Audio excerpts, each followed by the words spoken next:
आगामी विधानसभा चुनाव के लिए बीजेपी ने कसी कमर। इस महीने के अंत में गृह मंत्री अमित शाह करेंगे उत्तराखंड का दौरा। रक्षा मंत्री राजनाथ सिंह का भी दौरा प्रस्तावित। पौड़ी में महाकालिका नवनिर्मित मंदिर के उद्घाटन पर विशाल जनसभा। कार्यक्रम के मुख्य अतिथि रहे सतपाल महाराज। लोक कलाकारों के लिए की गई महत्वपूर्ण घोषणाएं। गुवाहाटी में रुड़की का जवान शहीद। परिजनों और ग्रामीणों में पसरा मातम। सीएम पुष्कर सिंह धामी और मदन कौशिक ने दी श्रद्धांजलि।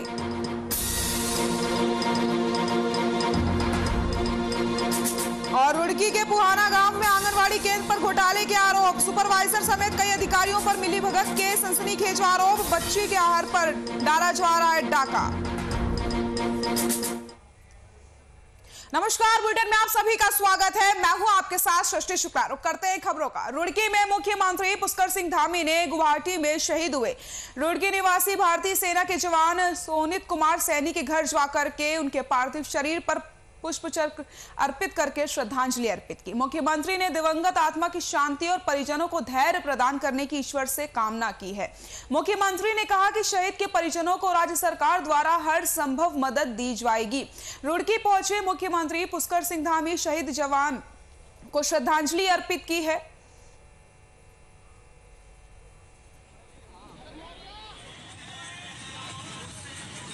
अभी 1 महीने की उसकी माताजी के स्वर्गवास के बाद छुट्टी में आए थे और यहाँ से छुट्टी काट कर अभी ड्यूटी पे गए थे और ड्यूटी पे अपने कर्तव्य का पालन करते हुए और अपनी ड्यूटी को अंजाम देते हुए एक हृदय विदारक दुर्घटना में वो शहीद हुए हैं। और क्षेत्र जो धनौरी क्षेत्र के वो थे, पूरा क्षेत्र उनकी शहादत पर गर्व करता।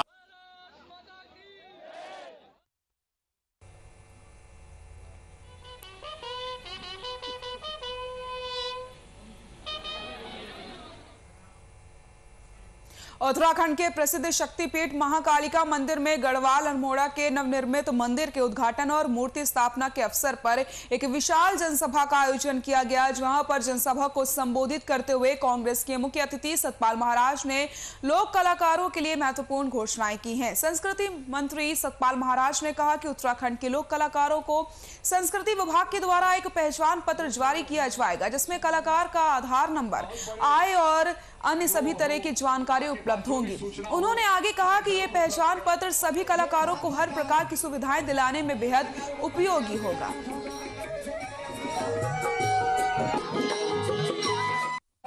आज सिद्धपीठ कालिंगा में यहाँ आकर के कुमाऊं और गढ़वाल का संगम हो रहा है और विशाल जन समुदाय यहाँ पर आया हुआ है और सब यहाँ पर सांस्कृतिक कार्यक्रमों का आनंद ले रहे हैं। मैं ये बताना चाहूँगा कि गढ़वाल और कुमाऊं को जोड़ने वाली जो सड़कें हैं उनको प्राथमिकता के आधार पर हम करने जा रहे हैं ताकि हमारे गढ़वाल और कुमाऊं की कनेक्टिविटी जो है वो साकार हो।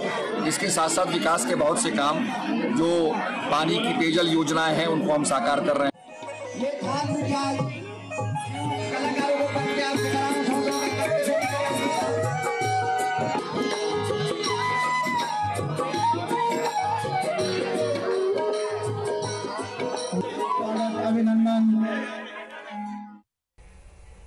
आगामी विधानसभा चुनावों में बेहतर प्रदर्शन करने के लिए बीजेपी ने कमर कस ली है। संगठन स्तर पर आगे कौन कौन से कार्यक्रम तय हो चुके हैं, इस बारे में बीजेपी के प्रदेश अध्यक्ष डॉक्टर देवेंद्र भसीन ने बताया कि इस महीने के अंत में गृह मंत्री अमित शाह आ रहे हैं। वहीं इससे पहले रक्षा मंत्री राजनाथ सिंह का भी दौरा प्रस्तावित है। इसके साथ ही भसीन ने बताया कि इसी माह पार्टी के 3 कार्यक्रमों की शुरुआत हो गई है, जिसमें दीवार लेखन माध्यम से लोगों को जागरूक किया जा रहा है और पार्टी द्वारा दिए गए नारे और कमल के निशान को प्रदर्शित किया जा रहा है। इसके साथ ही दूसरा कार्यक्रम प्रबुद्ध सम्मेलन का है और फिर घर घर भाजपा कार्यक्रम रहेगा, जिसमें कार्यकर्ता हर घर जाकर सरकार के जन सरोकार के कार्यों को पहुंचाने का काम करेंगे।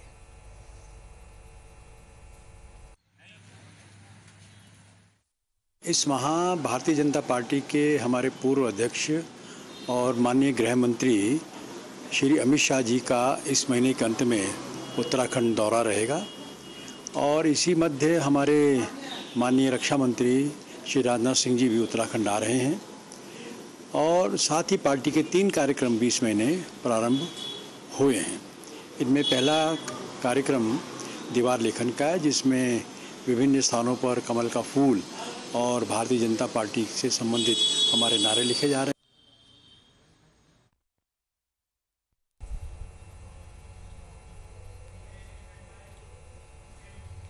हजरत मखदूम अलाउद्दीन अली अहमद साबिर पाक का सालाना उर्स शुरू हो चुका है। ऐसे में दूर दराज से ज़ायरीन पिरान कलियर पहुंचना शुरू हो गए हैं। वह व्यवस्थाओं के मद्देनजर प्रशासन ने भी कमर कसी हुई है। सुरक्षा की दृष्टि से पुलिस प्रशासन व्यवस्थाओं को चाक चौबंद करने में लगा है। लेकिन इसी बीच मंगलवार को एक वीआईपी की हाजिरी के दौरान व्यवस्थाओं में उल्लंघन का मामला सामने आया। पूर्व बीजेपी नेता अवतार सिंह भड़ाना अपने समर्थकों के साथ पिरान कलियर पहुंचे थे।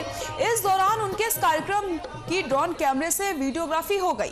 दरगाह के मुख्य द्वार पर ड्रोन कैमरा उड़ाया गया। इसके बाद ड्रोन को हाथ में उठाए वीडियोग्राफर दरबार शरीफ के अंदर पहुंच जाता है और ड्रोन से मुकम्मल कार्यक्रम की वीडियोग्राफी खिंचवाती है। ताज्जुब की बात यह है कि मौके पर पीआरडी के जवान, दरगाह कार्यालय का स्टाफ और हाजिरी कराने वाले अंतर्राष्ट्रीय कवि जो दरगाह से लंबे अरसे से जुड़े हुए हैं, लेकिन किसी ने भी ड्रोन से हो रही वीडियोग्राफी को रोकने की जहमत तक नहीं की। फिलहाल मामले में वरिष्ठ पुलिस अधीक्षक ने जांच के आदेश दे दिए।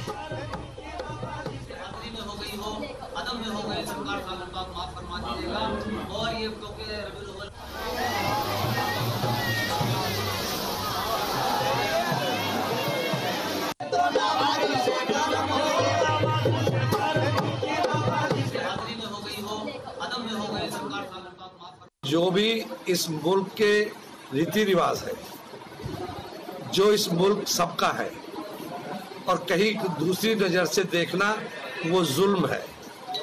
और इस तरह के हमारे हकूकों पर कोई डाका डालने की कोशिश करे, हमारे अधिकारों को कोई छीनने की कोशिश करे, जैसे कि इस देश के गृह मंत्री के बेटे ने किया है, किसानों पर गाड़ी चढ़ाकर उन्हें कुचल के, डरा के, धमका कर, उन्हें दबा के जुल्म करना चाहते हैं।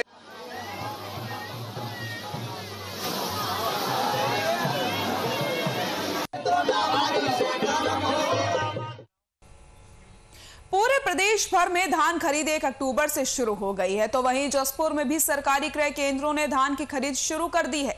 वहीं कृषि कानून के पास होने के बाद अब किसान अपना अनाज सीधे मंडी लेकर पहुंच रहे हैं। वहीं खाद्य अधिकारी का कहना है कि इस बार जसपुर क्षेत्र में 3 क्रय केंद्र बनाए गए हैं, जिसमें निर्धारित मूल्य 1940 रुपए और ग्रेड ए के लिए 1960 रुपए प्रति कुंटल तय किया गया है। जसपुर के क्रय केंद्रों पर इस बार 80,000 कुंटल धान की खरीद का लक्ष्य रखा गया है।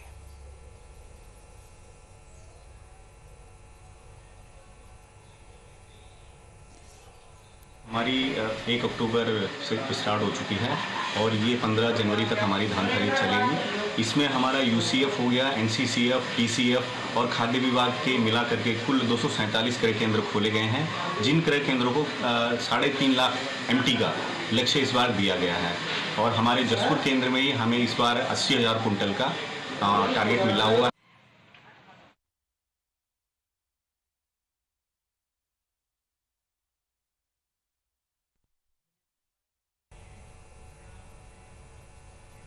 ग्राम पंचायत रानी पोखरी के ग्राम प्रधान सुधीर रतूड़ी ने सराहनीय पहल करते हुए गांव में ही रोजगार के अवसर पैदा किए हैं।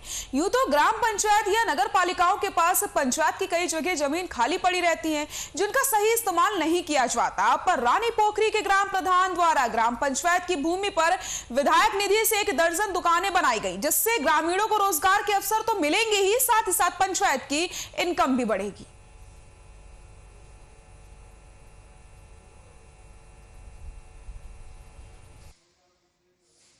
हमारे यहाँ ये ग्राम पंचायत की ज़मीन थी, तो इसमें काफ़ी समय से पहले से प्रस्ताव पड़ा हुआ था। तो माननीय विधायक जी के द्वारा, जो हमारे पूर्व मुख्यमंत्री थे त्रिवेंद्र सिंह रावत जी, तो उनकी विधायक निधि के द्वारा ये दुकानें निर्माण की गई हैं, जिससे ग्रामीण बेरोजगार युवकों को, और जो अभी कोविड की वजह से भी कुछ लोग हमारे बाहर जो इधर काम करते थे, कई प्राइवेट वगैरह, तो आजकल लोग मतलब वहाँ से हट गए हैं या उनके पास अभी फ़िलहाल काम नहीं है, तो वो भी लोग यहाँ पर स्थानीय लोग हैं, उनको इसका बेनिफिट मिलेगा। हम लोग इसका जल्दी आवंटन करेंगे दुकानों का।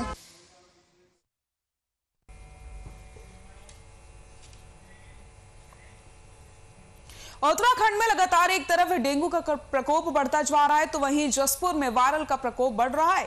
निजी डॉक्टरों में रोगियों की संख्या में इजाफा होता चला जा रहा है। वहीं सामुदायिक स्वास्थ्य केंद्र अधीक्षक हितेश कुमार ने बताया कि उत्तराखंड में डेंगू का प्रकोप बढ़ रहा है।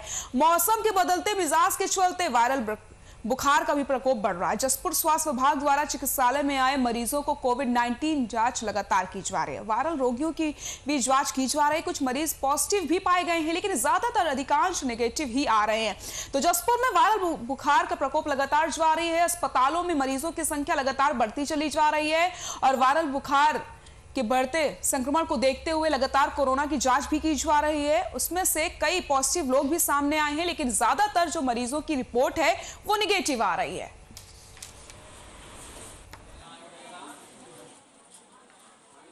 हमारे पास मरीज आ रहे हैं, उनमें से ज़्यादातर वायरल से ग्रस्त हैं।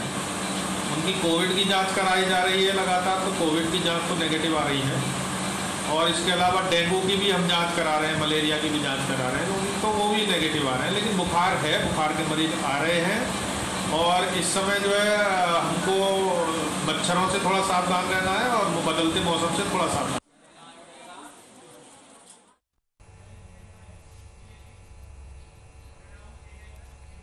सरोवर नगरी नैनीताल में मां नैना देवी मंदिर में नवमी के अवसर पर श्रद्धालुओं की चहलकदमी देखी गई।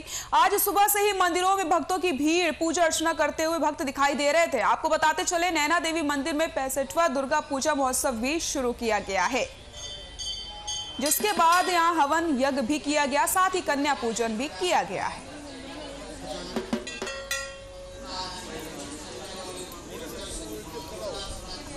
पूरे देश भर में रामनवमी की धूम है। जो आज नवरात्रि का समापन हुआ तो सबसे पहले कन्या पूजन किया गया और उसके बाद जगह जगह भंडारे का भी आयोजन किया गया। भक्तों की भीड़ मंदिर में देखने को मिली, मां की भक्ति में लीन दिखाई दिए भक्त। आपको बताते चले, आज रामनवमी है, जिसके मद्देनजर लोगों ने कन्या पूजन किया और मां की आराधना की है। सरोवर नगरी नैनीताल में मां नैना देवी मंदिर में नवमी के अवसर पर श्रद्धालुओं की भारी भीड़ देखने को मिली।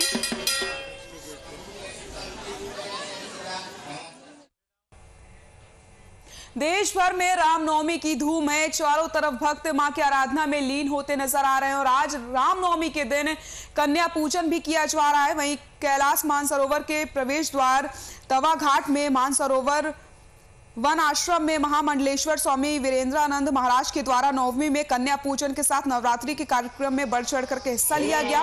पूजा हवन के बाद भंडारे का भी आयोजन किया गया। लोगों का फलहार और गमछे पहनाकर स्वागत भी किया गया। सनातन धर्म को आगे बढ़ाने का संदेश आश्रम के माध्यम से दिया जा रहा है। वहीं महामंडलेश्वर बनने के बाद स्वामी जी के प्रथम आगमन से लोगों में काफी खुशी की लहर देखने को मिल रही है।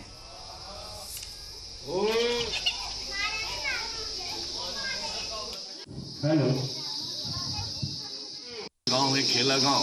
इस खेला गांव में जो नवरात्रि की जो आराधना हो रही है, उसके इस माध्यम से यहाँ के कोटि देवताओं की ओर से आपके चैनल को बहुत बहुत साधुवाद। आप हमारे क्षेत्र में आए, उसके लिए आपको भी साधुवाद।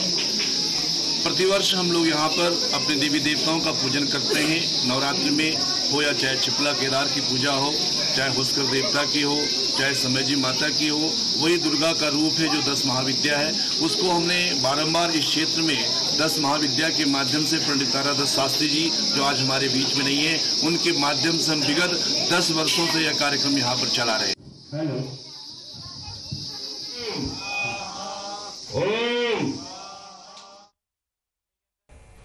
जिलाधिकारी हिमांशु खुराना ने उप जिला चिकित्सालय कर्णप्रयाग का औचक निरीक्षण करके स्वास्थ्य व्यवस्थाओं का जायजा लिया। इस दौरान आपको बताते चले, जिलाधिकारी ने ओपीडी, जनऔषधि केंद्र, आपातकालीन वार्ड, एक्सरे, वेवर रूम आदि व्यवस्थाओं का बारीकी से निरीक्षण करते हुए अस्पताल में भर्ती मरीजों का हाल भी पूछा और उनको मिल रही सुविधाओं के बारे में उनसे जाना है। दवा, भोजन आदि के बारे में पूरी जानकारी ली गई। उप जिला चिकित्सालय में मरीजों की अधिक संख्या को देखते हुए जिलाधिकारी ने साफ सफाई का विशेष ध्यान रखने और अस्पताल में टूटे फर्नीचर को तत्काल बदलने के निर्देश दिए। कहा गया कि रात्रि ड्यूटी करने वाले चिकित्सक स्टाफ नर्स के लिए अच्छी व्यवस्थाएं की जाए। सभी डॉक्टरों की टेबल पर नेम प्लेट जरूर होनी चाहिए। मरीजों को बेहतर इलाज के साथ अस्पताल से ही दवाइयां दी जानी चाहिए। जिलाधिकारी ने चिकित्सालय का औचक निरीक्षण किया, चिकित्सालय में व्यवस्थाओं का जायजा लिया। साथ ही साथ अस्पताल में जो मरीज भर्ती थे उनसे भी बातचीत की गई है।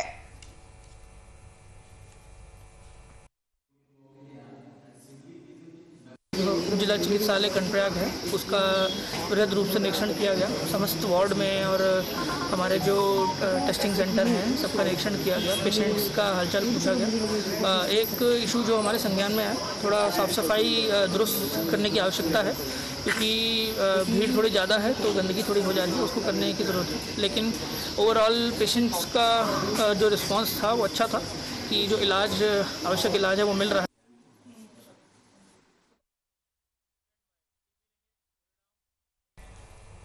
विजयदशमी को लेकर के रुड़की में तैयारियां पूरी की जा रही हैं, जिसको लेकर के रुड़की के नेहरू स्टेडियम में रावण और कोरोना के पुतले बनाए जा रहे हैं। तैयारियां पिछले 15 दिनों से ही चल रही हैं। आपको बताते चले कि उत्तर प्रदेश पुरकाजी के मिस्त्री इसको बनाने में लगे हुए हैं। इस बार कोरोना का पुतला भी बनाया गया है, ताकि इस दशहरे के बाद कोरोना देश और दुनिया से पूरी तरीके से मिट जाए। कल होने वाले दशहरे में 70 फीट ऊंचा पुतला रावण का होगा, तो वहीं 55 फीट ऊंचा पुतला कोरोना का बनाया गया है। विजयदशमी की तैयारियां पूरी कर ली गई हैं। 15 दिनों से ही तैयारियां चल रही थी, लेकिन इस बार कुछ अनोखा देखने को मिलेगा दशहरे मेले में, क्योंकि रावण के साथ साथ कोरोना का भी पुतला बनाया गया। 55 फीट का कोरोना का पुतला बनाया गया है, ताकि कोरोना पूरी दुनिया से हमेशा के लिए दूर हो जाए। ये हम 2 तारीख से लगे हुए हैं, जिसमें काम करने के लिए 4-5 बंदे 2 तारीख से लगे हुए हैं, और इसमें 15 दिन का टाइम है। 15 दिन में हमने इसको तैयार कर दिया है। कितना इसमें लगभग खर्चा आ जाएगा जी 55-60 हज़ार रुपये के लगभग खर्चा आ जाएगा।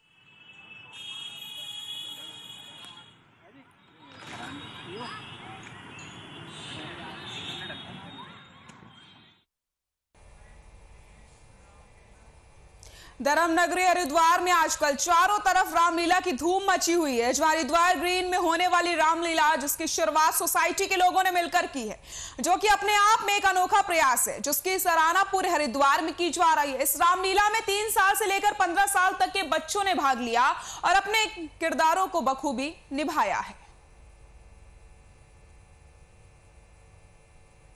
मैं उनका एक भक्त हूँ और मुझे रोल के किरदार निभाया है, और आज पहले से भी बहुत सी चीज़ें हनुमान जी के बारे में पता था। मैं उनका एक भक्त हूँ और मुझे रोल के बाद उनके बारे में बहुत सी और चीज़ें पता चली है, तो इसके वजह से मेरे लिए हनुमान जी का जो मेरे दिल में भक्ति है वो और बढ़ चुकी है। वानर सेना का सेनापति था, उसने रावण दरबार में चुनौती दी थी उसके पैर हिलाने की, और वो अपनी पूंछ पे बैठा था। राम जी एक ऐसे पुरुष थे जो कि बहुत ही ज़्यादा पोलाइट थे और उनके अंदर एक सच्चाई भरी रहती थी। लक्ष्मण जी एक ऐसे पुरुष थे जिन्होंने अपनी भ्राताश्री की सेवा सदैव करी। उन्होंने शूट करा के नाक काटे अपनी माता को बचाने के लिए। सक्सेना, मैं हरिद्वार ग्रीन्स में पहली बार हिस्ट्री में रामलीला हो रही है और बहुत छोटे छोटे बच्चों ने अपना योगदान दिया है। सब बहुत अच्छा परफॉर्म कर रहे हैं और सबने बहुत मेहनत की है। हम लोग इस सोसाइटी में 5 साल से यहाँ रह रहे हैं और ये हमने एक रामलीला का कार्यक्रम किया,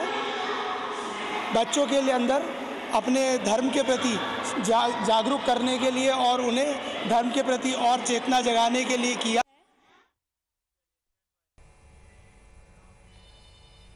रुड़की के पुहाना गांव में सभी आंगनवाड़ी केंद्र पर बड़े घोटाले की बू आ रही है। इस घोटाले में क्षेत्र के सुपरवाइजर सहित कई अधिकारियों की मिलीभगत सामने आ रही है, क्योंकि पूरे मामले में संबंधित अधिकारी मीडिया के कैमरे के सामने आने से बचते नजर आए। भगवानपुर ब्लॉक के पुहाना गांव में प्रतिमाह दिए जाने वाले बच्चों के आहार पर डाका डाला जा रहा है। बच्चों को प्रतिमाह आहार नहीं दिया जा रहा है, जिसको लेकर के ग्रामीणों में काफी गुस्सा देखने को मिल रहा है। वहीं संबंधित मामले में जब क्षेत्रीय सुपरवाइजर से बात की गई तो उन्होंने एक बार भी फोन नहीं उठाया और मीटिंग का हवाला देते हुए कैमरे से बचते नजर आए। हमारी एकता जिंदाबाद, हमारी एकता जिंदाबाद।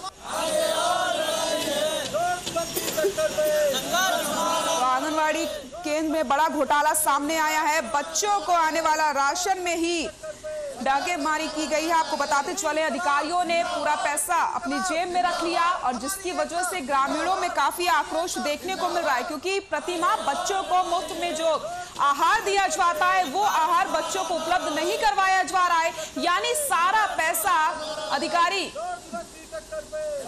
डकार चुके हैं, बच्चों का राशन तक अधिकारी डकार गए हैं। अब देखने वाली बात यही होगी कि आखिरकार इस मामले में कब कार्रवाई की जाएगी, कब इसको लेकर के जांच की जाएगी।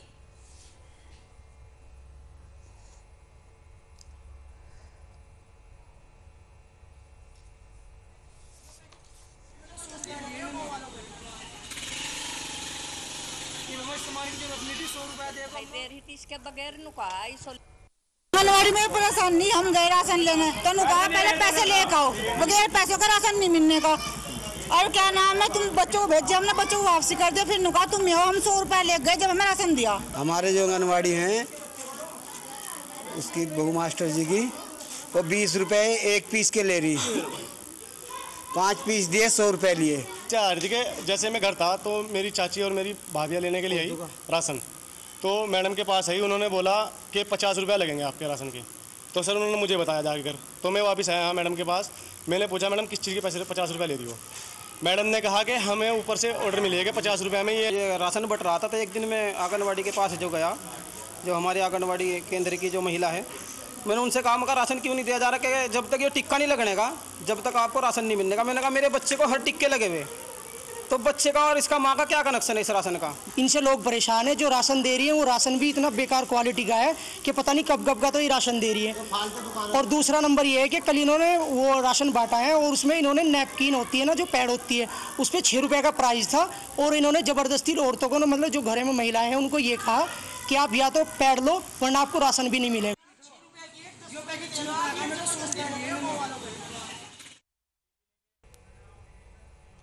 जैसे जैसे चुनाव नजदीक आ रहे हैं वैसे ही हर संगठनों के कर्मचारियों ने भी हड़ताल करने का मन बना लिया है। इसी कड़ी में सरोवर नगरी नैनीताल में भी उत्तराखंड के पेयजल आउटसोर्स कर्मचारियों ने 5 सूत्री मांग को लेकर अपने टूल डाउन पर हड़ताल शुरू कर दी है, जहां भीमताल मुख्यालय और नैनीताल समेत कर्मचारी काम का बहिष्कार करके धरने पर बैठ गए हैं।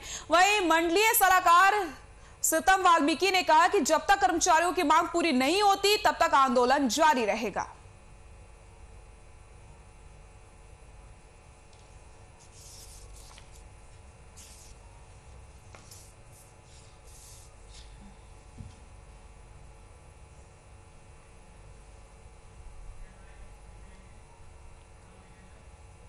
हिंदुस्तान के अंतिम बॉर्डर मलारी चीन सीमा के नजदीक के धौली गंगा घाटी के सीमांत ऋतु प्रवासी कोसा गांव में आज तक दूर संचार नेटवर्क की सुविधा नहीं हो पाई। ग्रामीणों का यह भी कहना है कि कई बार दूर संचार सुविधा ना होने के कारण ग्रामीण अपनों से बात नहीं कर पाते। जो लोग गांव से बाहर रहते हैं और साथ में कई बार कोई महिला या बुजुर्ग बीमार हो जाता है तो वे लोग 108 सेवा तक संपर्क नहीं कर पाते। आपको बताते चले सीमांत घाटियों में जियो नेटवर्क की सुविधा कई गांव में है, लेकिन कोसा गांव में अभी तक नेटवर्क नहीं आ पाया है। हमारा गांव कोसा गांव जो है नीति घाटी में पड़ता है और यहाँ पर कोसा गांव एक अलग क्षेत्र ऐसा हो गया है कि पूरे नीति घाटी में पूरी संचार व्यवस्था होने के बावजूद हमारा गांव जो है इससे वंचित है।